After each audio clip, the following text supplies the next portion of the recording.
Buenas tardes, buenas noches, buenos días. Aquí es noche mientras estoy grabando, como casi siempre. Y en esta ocasión, en Crónicas, vengo a contarles una crónica que podría parecer nada interesante, pero que dentro de mi proceso de sanación, dentro de mi proceso de crecimiento espiritual, dentro de mi proceso personal, siento que hay una crónica que es importante que quede asentada en este canal para la posteridad de cualquier tiempo que quien sea, incluyendo yo, quiera verlo.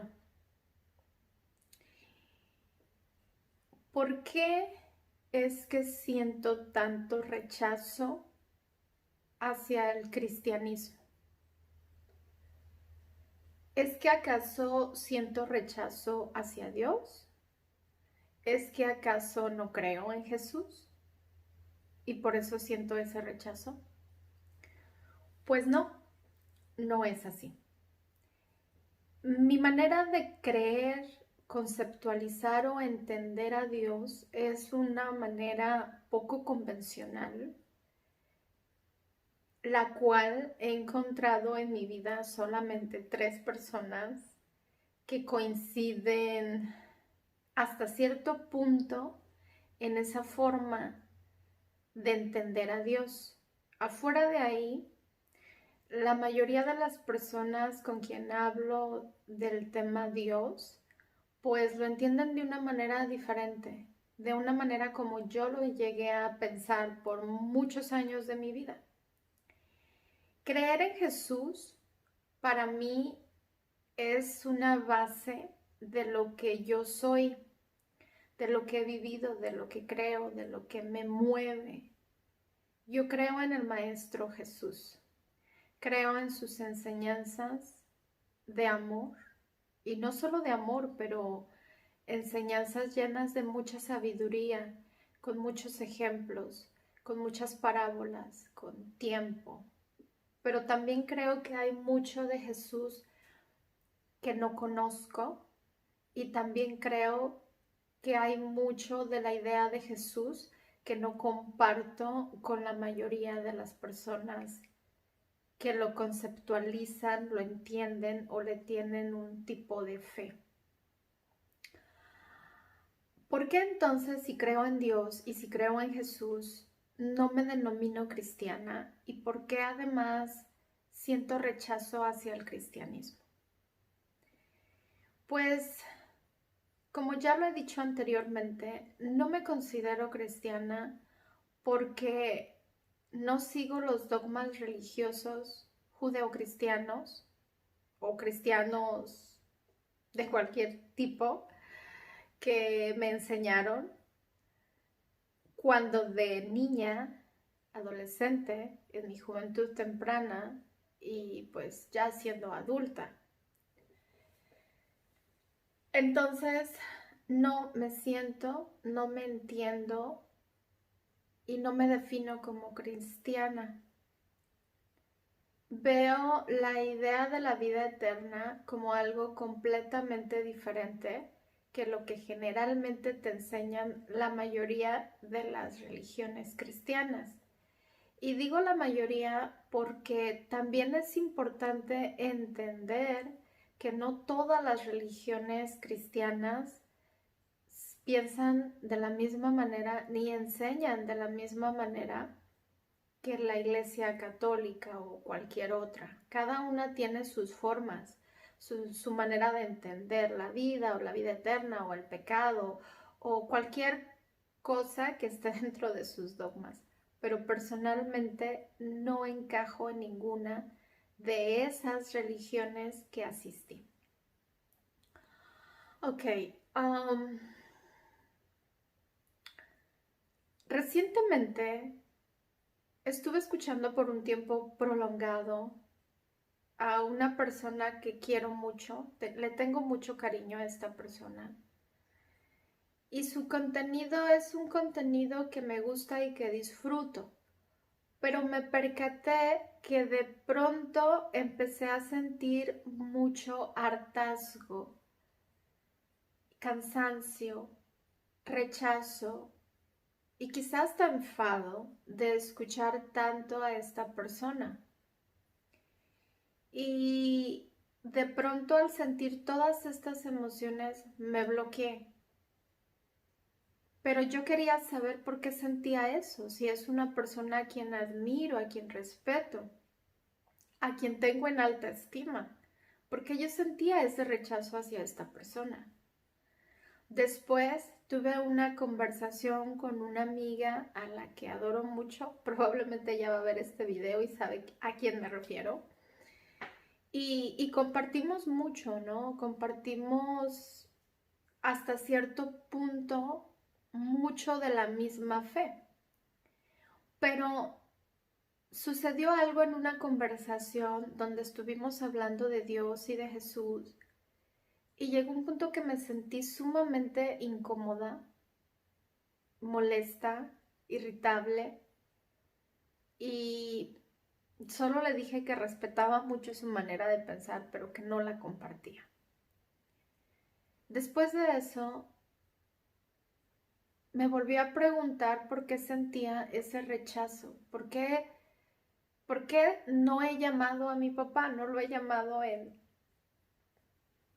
no sé cuánto tiempo, semanas, a pesar de que recibí un mensaje muy específico para hablar con él. He desobedecido ese mensaje que recibí porque no me sentía cómoda con todo esto de la celebración de la Santa Cena, la Pascua, el nombre que ustedes le quieran dar a la Semana Santa, 14 de Nisan. Todo esto me hacía sentir muy incómoda y me hacía sentir que no quería hablar con mi padre. Ese día de la celebración que él lleva a cabo cada año, que yo llevaba a cabo cada año, para celebrar la conmemoración de Jesús, de la última cena, me llamó y no contesté, no porque tuviera la intención de no contestar, realmente no escuché el teléfono, pero no contesté. Y después que vi la llamada, no quise llamarlo y hasta este día ya pasó una semana y no lo he llamado. Entonces todas esas cosas me generaban esa confusión, esa duda, eso de qué está pasando. Así que la otra noche me puse a hacer una meditación intentando descubrir por qué tenía este malestar que ya se me estaba convirtiendo en un malestar muy pesado, que ya no estaba yo manejando, que ya me estaba afectando con relaciones muy cercanas. Así que después de la meditación, finalmente se abrió ese espacio-tiempo en mi mente y me vi como esa niña hija de padres cristianos, esa niña enferma de una enfermedad que nadie conocía, que nadie sabía qué era. A la edad de 4 años empezaron los síntomas, pero no sabía qué síntomas eran. Yo veía vibraciones de colores cada vez que cerraba mis ojos como niña. No podía dormir porque escuchaba voces y sentía que alguien estaba allá, pero no sabía quién era. Después empezaron las conversaciones. Ahora sé que con alguien que yo hablaba era con mi dragón, pero también hablaba con otras energías. Mi madre preocupada, pues habló con mi padre al respecto para decirle que yo no estaba bien, que algo no estaba bien conmigo. Después, sumado a eso, el hecho de hablar con animales parecía una locura.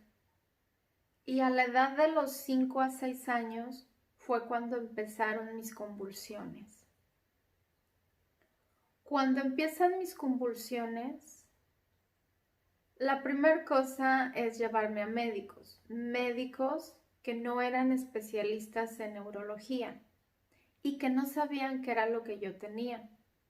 Pero no solo eso, en el desespero de mi mamá de querer saber qué era lo que me pasaba, buscó la ayuda de personas para que me sanaran de una manera diferente, con plantas, hierbas, lo que fuera.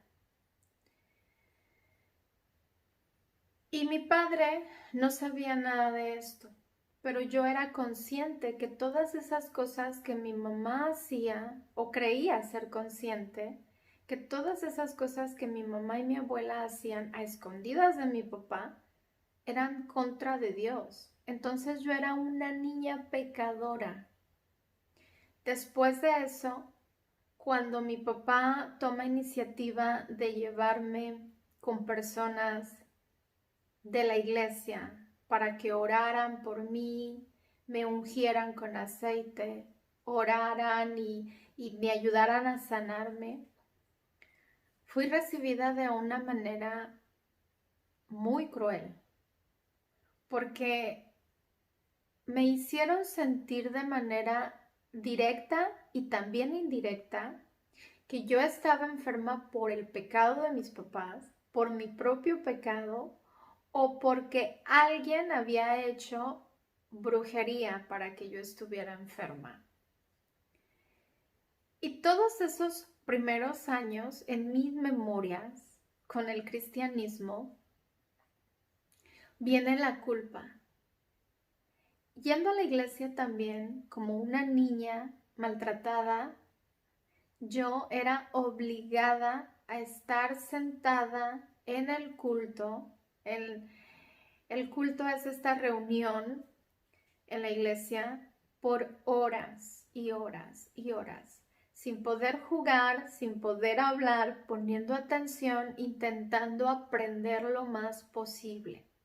Y aunque me gustaba mucho aprender y memorizar versículos y analizar el estudio con los adultos de la escuela sabática, también era muy agobiante en el sentido de que yo era una niña y estaba siendo hasta cierto punto manipulada y obligada a estar sentada en silencio aprendiendo cómo era ser una buena cristiana.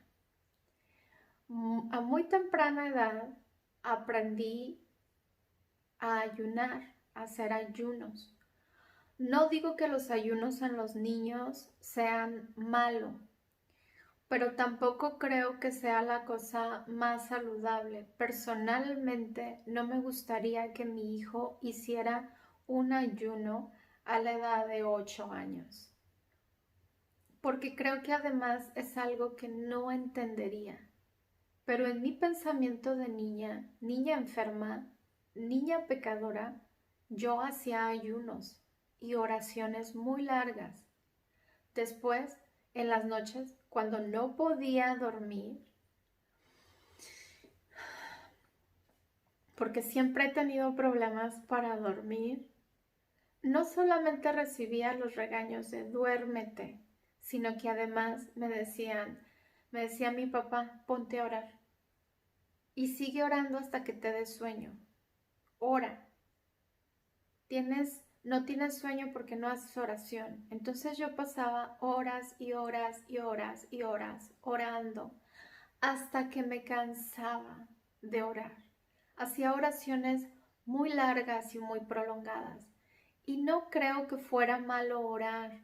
No creo que fuera una cosa negativa que siendo niña orara por 3 horas. No lo creo. Sin embargo, tampoco creo que fuera tan saludable hacerlo así, desde la culpa. Después, por mi problema de mi epilepsia, muchas personas llegaron a decirme que nunca iba a tener hijos. Así que apenas tuve conciencia de que nunca iba a tener hijos y me la pasaba orando y orando y orando y orando por los hijos que iba a tener y el esposo que iba a tener, porque yo deseaba ser mamá. Desde la convicción de la fe, he sido muy bendecida con ser madre, pero desde la idea de la culpa y del miedo, fueron años muy difíciles y fue una información muy difícil de procesar. Yo tenía entre 8 y 12 años cuando ya estaba estudiando libros muy pesados, hablando bíblicamente. A esas edades empezó mi estudio de la profecía.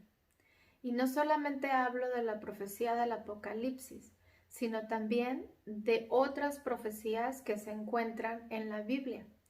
Para los que son cristianos, creyentes o estudian la Biblia, saben a qué me refiero. Para los que no, pero también tienen conocimiento, pues deben saber que ese tipo de libros, en mi opinión, no son libros que generalmente esperas que una niña entienda. Entonces, al leer estos libros de profecía, el miedo se instaló en mi pensamiento desde muy niña. La culpa del pecado, la culpa de la desobediencia, la culpa de la santidad, la culpa de buscar a Dios. Y a la edad de 15 años ya estaba bautizándome. Antes de casarme, nunca fui a un baile, a pesar de que tenía muchas ganas y lloraba porque tenía ganas de ir a un baile. Pero ir a un baile era pecado, así que no podía ir a bailar. Tenía la ilusión de mis 15 años, pero quería ser cristiana, así que me hicieron una comida con un vestido y no hubo baile, ni música, ni nada. Fue muy frustrante para mí, porque mis familiares, tíos, primos y amigos querían un baile y yo también, pero mis padres no me lo permitieron. Y además era impensable para mí, porque me iba a bautizar. Cada cosa que yo hacía, o pensaba, o quería, o decidía o creía que estaba decidiendo, iba desde la culpa del cristianismo, desde la manipulación. Después, finalmente me casé.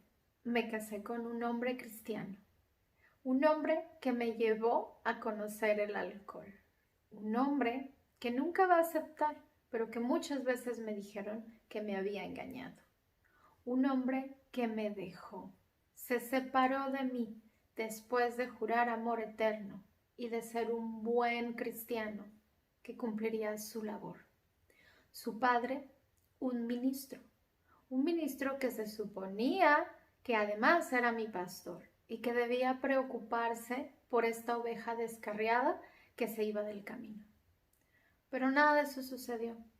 Recibí el rechazo de todos en la iglesia, si acaso fueron 2 o 3, para decirme que volviera con ese hombre, que tenía que rehacer mi vida con él, porque él era mi esposo, porque ya me había casado y el divorcio era pecado y yo era cristiana.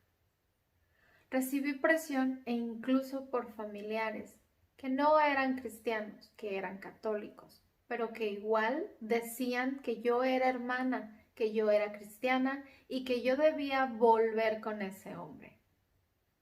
Realmente lo amaba mucho, pero viví un abuso emocional y psicológico muy fuerte, y no solo por él, pero además por su madre, una señora cristiana, a quien yo le debía respeto y obediencia, porque era mi suegra. Después de eso, fueron chismes y chismes y chismes dentro del grupo cristiano al que pertenecía. Después, el rechazo, porque no tenía un lugar en la iglesia.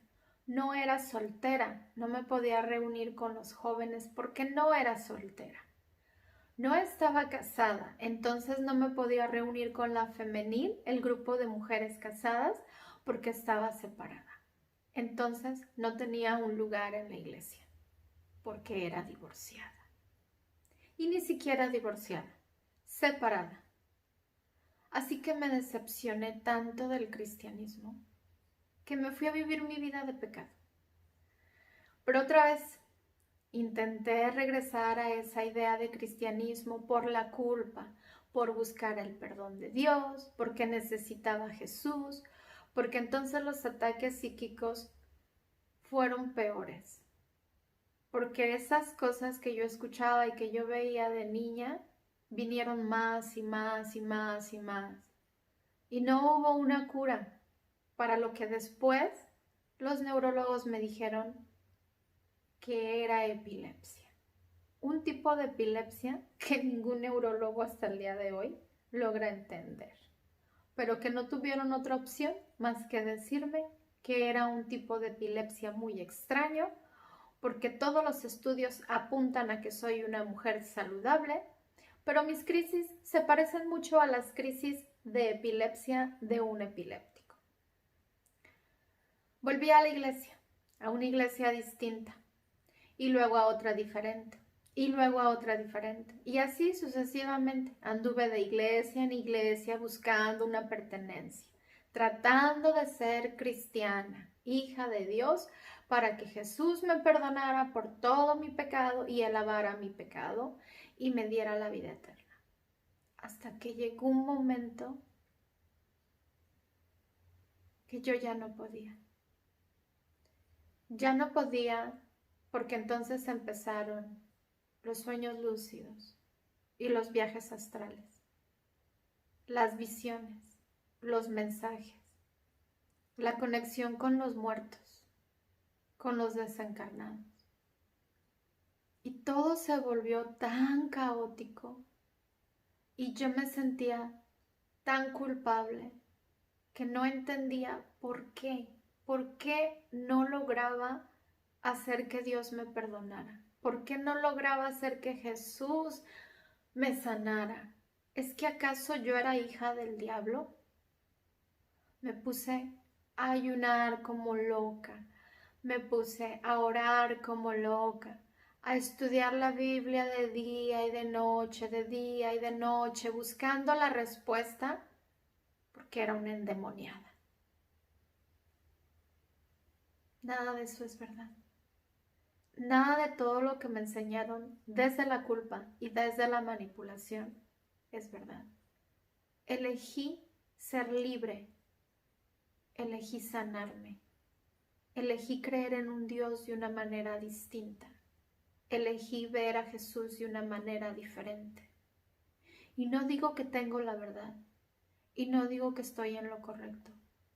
Solo digo que la otra noche, mientras hacía conjeturas y lloraba de recordarme como esa niña rechazada, pecadora, enferma, que Dios no quería y que en la iglesia no entendía, me di cuenta que esa es la razón por qué siento tanto rechazo, no hacia Dios, no hacia Jesús, pero sí hacia los llamados cristianos.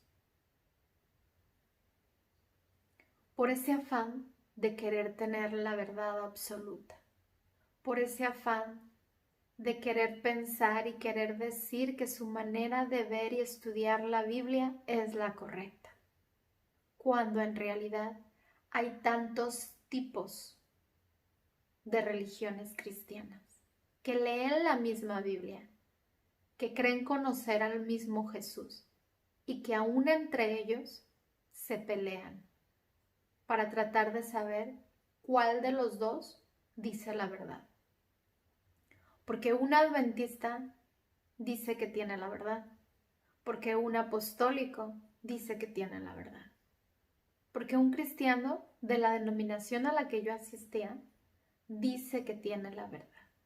Y por eso es la Iglesia de Dios del séptimo día.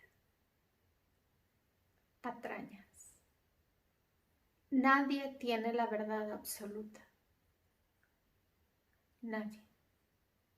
Tengo profundo respeto por Dios y la fe de cada ser humano, pero tengo asco por aquel que dice tener la verdad y solamente juzga, manipula, roba, engaña, porque conocí hombres cristianos infieles a sus mujeres, porque conocí hombres cristianos borrachos, porque conocí hombres cristianos poseedores de la gran verdad que siempre estaban juzgando el ojo ajeno y eran incapaces de ver la viga en su propio ojo, porque vi personas en el poder de las congregaciones robando el dinero de los diezmos y de las ofrendas.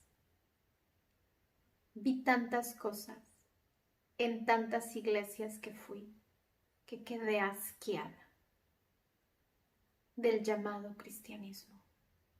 Y pido una disculpa si alguno llegó hasta este lugar y vio este video y se sintió ofendido. Espero que si de casualidad llegaste hasta este punto y eres cristiano, tu fe y tus hechos y tus obras hablen por ti mismo. Porque como dice la Biblia, por sus frutos los conoceréis. No estoy en un video contenta ni tranquila porque estoy sanando. Estoy sanando y me duele estar sanando. Pero es necesario que sane. Porque Dios es bueno. Porque Jesús es un buen maestro. Y porque la humanidad es buena. Aunque haya tanta ceguera. Y por último, voy a decir que cuando yo dije en mi video que tanta luz te ciega, es por eso que acabo de decir, por estas historias que acabo de contar. No es que esas personas estuvieran en la luz, pero se creían tan en la luz, se creen en la luz. Ni siquiera puedo decir que se creían, se creen porque siguen allá juzgando, viviendo una vida hipócrita y siguen pensando que están en la luz de Dios cuando sus obras dejan tanto que desear. Por eso siento asco de la religión. Millones de bendiciones para cada uno de ustedes. Si creen en Dios, que Dios los bendiga. Y si no creen en Dios, les deseo mucha paz y mucha luz, pero una luz verdadera, no una falsa luz de falsa verdad o verdad a medias manipulada. Gracias y lo siento por haber hecho este video tan largo. Espero que alguno lo vea y si no lo ve ninguno, pues igual. Gracias por estar suscritos. Bye.